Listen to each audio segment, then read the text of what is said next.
Општина Велес ја доби во сопственост зградата каде беше сместен Велешки театар. Со одлука на владата имотот е доделен на општината на трајно користење.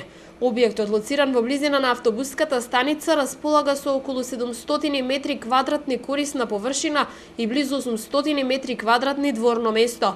Добиваме уште една одредена вредност во моментов како што се наоѓа зградата, со проценители од општина Велес. Нејзината вредност изнесува повеќе од 200.000 евра.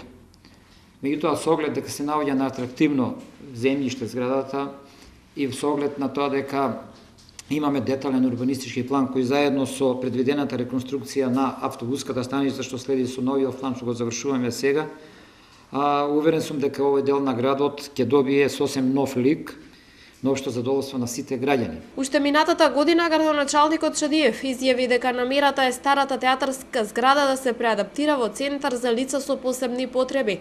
Сега треба службите да направат анализа и проценат дали просторот на старата театарска зграда може да се пренамени за потребите на здруженијата на лица со попречености во развојот или пак подобро е да се изгради нов објект на оваа локација. Имаме две варијанти. Првата варијанта е по донесувањето на проценката во каква состојба е зградата.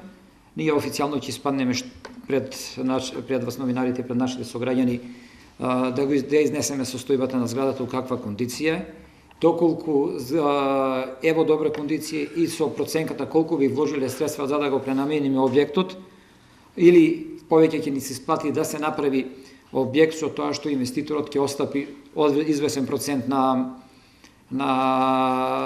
општината која би го претворила потоа во дневни центри за лицата со посебни потреби. Здруженијата на лица со попречености во развојот целосно ја поддржуваат ваквата идеја на локалната самоуправа.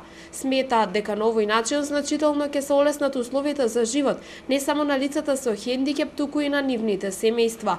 Во моментов во Велес функционира дневниот центар за лица со посебни потреби во рамки на Центарот за социјални грижи.